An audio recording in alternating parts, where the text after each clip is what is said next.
Kebutuhan khusus di sini adalah suatu kondisi yang memang memerlukan suatu pemahaman, kemudian perlakuan yang khusus karena seseorang tersebut atau anak tersebut memiliki suatu keterbatasan ataupun kelainan, ya. Cukup luas sekali anak berkebutuhan khusus di sini, ya, meliputi bisa karena mengalami keterbatasan fisik, kemudian baik mental atau intelektual, misalnya retardasi mental kan seperti itu yang RM, ya. Kemudian secara sosial bisa Anda lihat dengan anak-anak yang autis gitu, ya. Kemudian maupun secara emosional, ya, biasanya hiperaktif, ya, ADHD, itu akan berdampak pada pertumbuhan dan perkembangan, ya, dibandingkan dengan anak-anak yang memang seusia ini, ya. Itu adalah pemahaman terkait dengan kebutuhan khusus. Nah, kemudian ada dasar hukum atau peraturan yang berkaitan dengan anak yang berkebutuhan khusus, bisa Anda baca juga di peraturan-peraturan yang dikeluarkan oleh pemerintah, dari mulai undang-undang, ya, tentang kesejahteraan anak, tentang penyandang kecacat, hak asasi manusia, kemudian tentang perlindungan anak, ya. Ini 23/2002 tentang perlindungan anak. Di situ bahwa jelas anak itu dikatakan anak adalah seseorang yang mulai dari usia 0 sampai 18 tahun. Sehingga secara hukum 0 sampai 18 tahun itu dia masih tanggung jawab secara aspek hukumnya adalah orang tua. Di atas 18 tahun dia secara mandiri itu mempunyai aspek hukum. Artinya kalau menandatangani segala sesuatu, misalnya akta gitu, perjanjian, ya, itu secara hukum sudah dinyatakan bisa di atas 18 tahun, ya. Nah, itu kemudian di sini juga berkaitan dengan sistem pendidikan nasional, penghapusan kekerasan dalam rumah tangga, kemudian juga undang-undang tentang kesehatan, ya, konvensi hak anak yang berkaitan dengan disabilitas, kemudian juga bisa berkaitan dengan bisa membaca tentang potensi kecerdasan, dan permen berkaitan dengan pemberdayaan perempuan dan penanganan anak yang berkebutuhan khusus. Nah, ini bisa sebagai dasar hukum berkaitan dengan kebutuhan khususnya, bisa Anda baca dasar hukumnya, ya. Kemudian bisa Anda juga lihat di Undang-Undang nomor 8, ya, tahun 2016 di dalam pasal 4 juga di situ berkaitan dengan ragam penyandang disabilitas, ya. Nah, di sini aneka atau ragam atau jenis dari penyandang disabilitas bisa meliputi penyandang disabilitas secara fisik tadi, ya, kemudian intelektual, kemudian disabilitas mental ataupun disabilitas secara sensorik, ya. Itu di dalam pasal ini dijelaskan, ya, bisa Anda pahami. Kemudian juga di sini berkaitan dengan bisa dilakukan atau ragam penyandang disabilitas juga dialami bisa secara tunggal, ganda atau multi, ya, dalam jangka waktu tertentu, sehingga bisa dilihat bagaimana untuk pelaksanaan tindak lanjutnya, ya.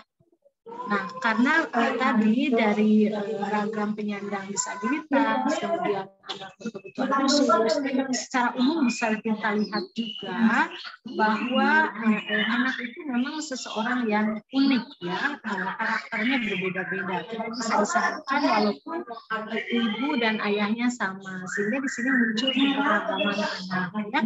Jadi anak itu tidak ada yang sama, kemudian anak itu berbeda satu sama lain, kemudian anak memiliki kelebihan, potensi, dan kekurangan yang berbeda-beda. Ya, tadi sudah saya jelaskan. Misalnya dalam satu keluarga ada 4 anak, karakternya berbeda-beda, ya, karakternya berbeda-beda, kemampuannya juga berbeda-beda. Ya, jadi jangan disamakan, misalnya mentang-mentang orang tuanya perawat, nah saya semuanya perawat, enggak juga. Harus dilihat dengan kemampuan brain sinopsisnya, ya.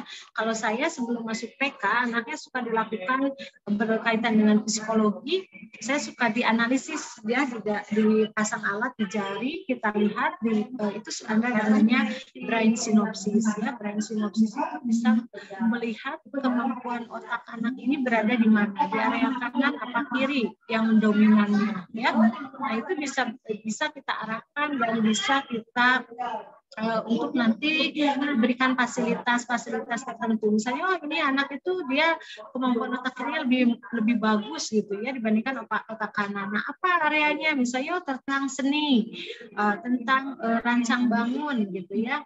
Nah, itu seperti itu ya. Jadi bisa kita arahkan sekolahnya kemana, apa jenis SGO yang bisa kita ambil, kan seperti itu ya. Jadi tidak sama semua anak itu, beda-beda. Jangan itu kakak kamu ini ya bisa disamakan begitu ya. Jadi harus mempunyai kemampuan yang berbeda-beda ya. Jangan dipaksakan. Harus lihat, harus dikaji apa yang memang menjadi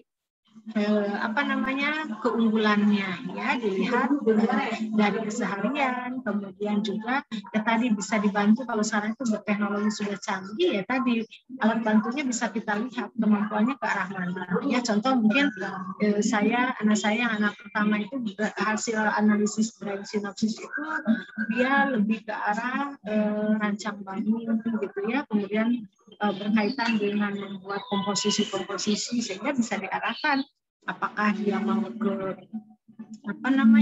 ke teknik sipil atau berkaitan bisa ke arah kesehatan. Kalau kesehatan bisanya ke arah farmasi seperti itu ya. Jadi kita bisa arahkan. Contoh yang kedua, anak yang kedua saya inginkan lihat di brain synopsisnya ya, dia sebagai untuk berkaitan dengan komunikasi. Dia lebih cocoknya kalau nggak guru dia dosen seperti itu ya. Jadi diarahkan ke arah situ. Jadi kalau SGO-nya juga atau misalnya kemampuan harus dilatih ya dalam komunikasi, misalnya diskusi kelompok di sekolahnya, kemudian kalau dia ada event-event lomba-lomba apa yang berkaitan dengan itu, kemudian juga untuk merangsang berkaitan dengan stimulasi ya, berkaitan dengan kemampuan yang memang sudah menjadi dasar yang dimiliki oleh di sini tadi saya sampaikan ya, tidak ada anak yang sama ya, jadi di situ berbeda-beda setiap orang walaupun dalam satu keluarga ya. Itu bisa Anda lihat juga di dalam keluarga masing-masing ya. Oh ini anaknya suka musik, yang ini suka apa, nah itu berkaitan dengan itu ya, jadi bisa kita arahkan. Kemudian karakteristik ya anak usia lebih dari 2 tahun biasanya yang diidentifikasi memiliki kebutuhan khusus karena mengalami suatu gangguan dalam komunikasi. Biasanya kita lihat anak itu dia hanya bisa mengulang kata atau suara tanpa menghasilkan kalimat sendiri ya. Jadi dia hanya bisa mengulang suara ataupun kata, tetapi di dalam untuk membuat suatu kalimat tersendiri itu dia tidak bisa. Berarti itu dia mengalami anak yang berkebutuhan khusus tersebut mengalami suatu gangguan dalam hal berkomunikasinya ya. Jadi hanya terbatas gitu ya. Kemudian yang kedua dia hanya mengucapkan beberapa kata ataupun suara secara berulang-ulang ya. Kemudian tidak dapat mengikuti petunjuk sederhana ya. Misalnya kita memberikan petunjuk, dia buat lingkaran, kemudian lingkarannya diberi titik, setelah itu ditarik garis misalnya ya. Jadi tidak bisa. Jadi harus dituntun satu-satu, perlahan-lahan, bahkan diberikan contoh ya. Kemudian biasanya memiliki suara yang tidak biasa ya. Jadi memiliki suara hidung ya. Seperti yang anak mengalami dengan gangguan fisik labiopalatal-sigis ya, bibir sumbing. Biasanya bicaranya juga dia tidak jelas. Kemudian juga bisa dilihat dia memiliki kemampuan yang agak sulit ya dibandingkan dengan anak seusianya ya, sehingga dia juga yang berkebutuhan khusus di sini memiliki suatu keterlambatan bicara ataupun bahasa, sehingga secara fisik dia tidak bisa mengikuti atau mengalami kesulitan dalam hal contoh artikulasi kata atau tadi dalam membuat suatu kalimat dalam hal menyampaikan suatu keinginan ya. Jadi hanya berkaitan dengan atau kemampuannya yang 1, 2, 3 gitu ya, tidak bisa satu kalimat panjang gitu ya. Itu anak yang memiliki suatu keterbatasan sehingga itu masukkan ke dalam kategori berkebutuhan khusus. Kemudian juga bisa kita lihat di sini adalah karakteristik ya atau karakteristik lain pada anak yang memiliki kebutuhan khusus dalam mengalami gangguan komunikasi. Ya, gangguan komunikasi bisa beragam ya. Nah, ini biasanya gangguan bicara ya muncul di antara usia 3 sampai 4 tahun. Kemudian juga bisa dapat berkembang secara kronis ya, sehingga bisa muncul atau menghilang ketika dia berusia remaja. Kemudian yang kedua adalah anak yang mengalami gangguan pendengaran. Ini juga hati-hati ya.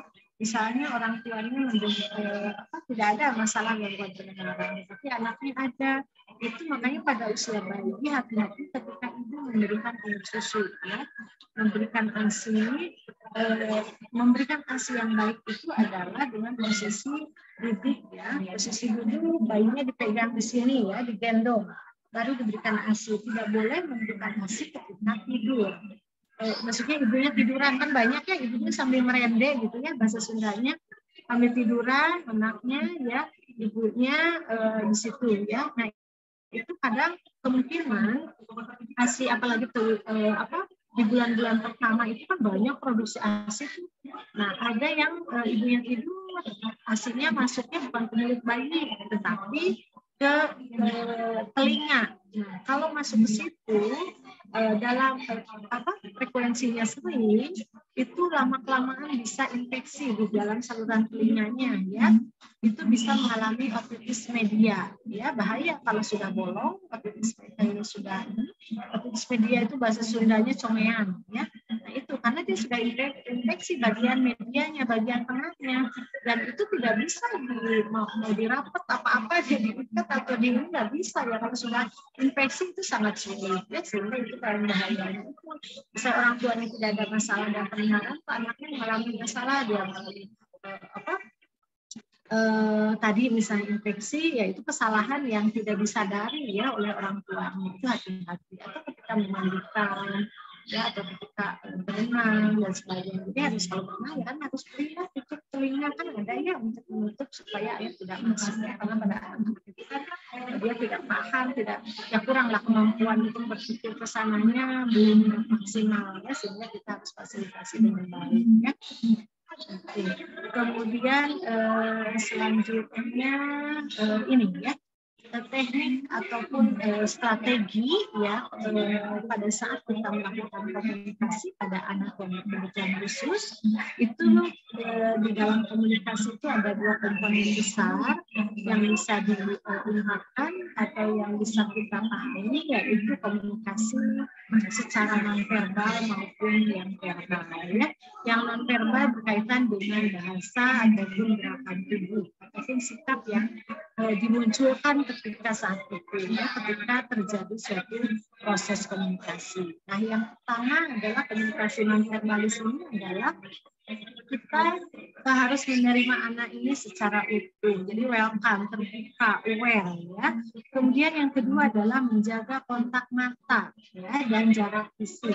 Artinya yang anak yang berkebutuhan khusus seperti autis seperti itu, dia tidak bisa kalau pertama bertemu itu dia pasti nunduk dan itu butuh beberapa kali pertemuan untuk bisa kontak mata. Kalau yang normal itu kan berbicara atau komunikasi itu tatapan ya, saya bisa melihat Anda gitu ya, itu ketika berkomunikasi. Tetapi anak-anak yang berkebutuhan khusus, contohnya misalnya autis, itu beberapa kali pertemuan untuk bisa trust sehingga dia bisa menatap ke wajah kita ya, itu sehingga butuh pendekatan, komunikasi, kemudian trust yang baik ya, supaya dia bisa berinteraksi secara kooperatif ya.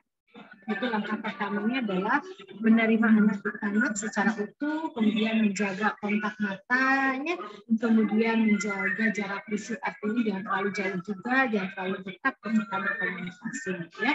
Jadi posisikan sejajar, kan anak itu lebih pendek ya, kita yang menunduk ke bawah ya, apakah kita dalam posisi duduk atau jongkok atau pokoknya setara lah posisi kita berbicara ya. Kemudian jangan lupa juga kita harus tetap rileks, jangan panik dan selalu tersenyum ya. Jangan memarahi anak ya, karena ini berkaitan dengan psikologis juga ya. Boleh marah tetapi dalam aturan-aturan tertentu ya. Dan misalnya kalau anak itu tidak nurut kan misalnya yang pertama kita teriak ya dengan suara keras, misalnya sekarang ngomongnya dek dia tidak ini dek nggak boleh, nah dia tetap misalnya. Nah kita agak naikkan frekuensinya, setelah itu baru gerakan mata ya yang tadi biasa ini menjadi agak membesar seperti itu ya. Kemudian baru kalau masih tetap tidak mengikuti kita ya, itu tidak boleh misalnya melakukan fisik ya, misalnya ngitret kalau bahasa Sunda ini, kalaupun misalnya sangat diperlukan banget ya boleh di dalam Al-Quran juga ada ya, itu boleh memberikan satu kali pukulan tapi pada area kaki, tidak boleh pada organ yang memiliki tulang rawan ya, maksudnya yang seperti hidung, telinga, itu kan ada orang tua yang memukul telinganya sehingga berdarah dan dia tidak bisa melakukan aktivitas yang lain ya. Itu bahaya, jangan sampai terjadi seperti itu. Jadi janganlah kita memarahi anaknya. Itu berkaitan dengan mental dan perkembangan bisa menimbulkan trauma ya. Jadi harus hati-hati, pilihlah komunikasi yang memang sesuai ya. Jadi kalau misalnya anak itu lari-lari ya, bukannya jangan lari-lari, jadi yang dia dengarnya kalimat kedua lari, jadi semakin kencang pasti. Jadi ketika dia cepat-cepat misalnya bermain lari-lari kencang gitu ya, kita ininya panggilnya adalah kita berikan kata-kata yang memang positif, misalnya hati-hati dia ketika berlari, hati-hati, jadi dia akan mendengar terngiang di dalam memorinya adalah hati-hati, berarti ketika itu dia waspada ya pada saat berlari itu ya, jadi seperti itu. Nah, itu yang selanjutnya adalah gunakan suara yang lembut, karena itu bisa menghipnotis ya, menghipnotis kepada anak. Kalau dia anak marah ya jangan kita juga suaranya keras, kita harus lembut ya, supaya bisa menyeimbangkan ya. Kemudian tidak memaksa ya, tidak memaksa jika anak tersebut menolak. Jadi memang secara psikologis itu pelukan yang bagus itu 2 menit ya. Anak itu setiap hari lebih sering lebih bagus ya dipeluk itu selama 2 menit ya. 2 menit ya, sebentar lah kalau 2 menit itu secara psikologis, ikatan bonding attachment, kemudian ikatan tali kasih antara orang tua dan anak itu akan terjalin dan dia membuat suatu kenyamanan di dalam dirinya ya, merasa terlindungi ya. Nah ini kemudian bahasan komunikasi nonverbal yang lain yang perlu diperhatikan ketika kita melakukan komunikasi dengan anak yang berkebutuhan khusus, yaitu hindari bahasa tubuh kita yang tidak sabar ya. Jadi memang kalau anak yang berkebutuhan khusus itu tidak bisa, misalnya kita lagi belajar nih 4 pekerjaan, 4 tugas, tas ini harus selesai semua, nggak bisa. Bertahap, mungkin dia lagi emosinya lagi kurang, moodnya kurang baik sehingga misalnya tidak happy di dalam tas 2, dia hanya di tas 1 ya, dia nggak apa-apa, nanti secara bertahap kita lanjutkan kembali ya, jadi tidak dipaksakan. Jadi hindari bahasa tubuh yang tidak sabar. Kemudian juga kita harus selalu memberikan contoh modelnya ya, perilaku yang tepat, tetap rileks dan sabar, tenang juga ya. Kemudian bantu ketika anak tersebut mengalami suatu kesulitan dalam hal suatu aktivitas, misalnya belum bisa membuka sendiri mainan itu, kita bantu. Tetapi jangan selalu ini sama ibu, nggak boleh ya, kita biarkan dulu dia ya, biarkan dulu, kemudian kita ajarkan, kita latih mana yang belum bisa nih Jadi supaya untuk melatih kepandirian dan tidak terjadi ketergantungan untuk nanti. Ya. Kemudian upayakan anak tersebut adalah aman dari bahaya fisik. Ya. Artinya misalnya kalau di rumahnya ada kolam, ya hati-hati ya, kita harus menjaga ya, memonitor ya supaya tidak terjadi misalnya orang tuanya anteng di dalam ya, anaknya main di luar itu misalnya di rumahnya, depan rumahnya ada jalan raya, itu bahaya. Jadi betul-betul harus dimonitor ya, dimonitor, dipantau ya, sehingga anak tersebut adalah aman secara fisik ya, bahaya fisik. Kemudian juga kalau di rumahnya, karena anak itu apalagi egosentris usia 3 tahun, usia toddler itu dia eksplorasinya tinggi. Misalnya, bagus ya warnanya biru, lihat kompor, dia pegang, padahal itu panas ya. Nah, itu harus betul-betul. Apakah misalnya ditutup atau misalnya stop kontaknya ya, itu biasanya ada di bawah, itu ya jangan. Harus misalnya kalaupun dia diberikan penutupnya sehingga dia aman. Kadang-kadang dia suka colok-colok gitu ya, itu kan bahaya, bisa tersetrum anaknya. Atau misalnya di rumah misalnya menyimpan untuk ngepel atau misalnya untuk itu kan warnanya bagus-bagus sekarang ya, warna hijau, rasa apel gitu ya. Nah itu dikiranya minuman, itu bahaya, banyak yang mengalami keracunan ya seperti itu. Jadi harus betul kita menjaga, kemudian harus waspada dan tertib dalam menyimpan segala sesuatu ya. Kemudian membantu meningkatkan adaptasi dan mekanisme coping ya, mekanisme coping pada anak tersebut. Ya, kalau misalnya contohnya capaian ya, misalnya aktivitas terus ya harus seimbang lah ya, harus seimbang antara aktivitas, kemudian nutrisi, cairan yang masuk, jangan mainin aja ya, supaya anaknya anteng biarin aja dikasih misalnya game, ya, itu bahaya ya, bahaya terhadap fisik, terhadap mental, mata dan sebagainya. Jadi harus kita boleh bermain, tetapi bermain game misalnya, tetapi game yang mendukung dan juga dibatasi. Untuk anak-anak itu kan 1 jam dalam 1 hari ya, 1 jam dalam sehari semalam ya, 24 jam lah ya. Itu hanya 1 jam waktu kontak screen dengan matanya supaya dia bagus ya, terjaga kesehatan matanya ya, jangan sampai terus-terusan semalaman atau seharian pegang HP ya, itu kan radiasinya tinggi ya, itu merusak seperti itu ya. Jadi kita harus betul-betul, kemudian kalau dia menangis ya kita harus betul-betul membantu untuk meredakan, atau kadang dia marah ya, mekanisme coping, kenapa misalnya kok marah ya, mainannya misalnya rusak. Nah itu kita harus berikan pemahaman, tetapi dengan bahasa yang memang mudah dimengerti.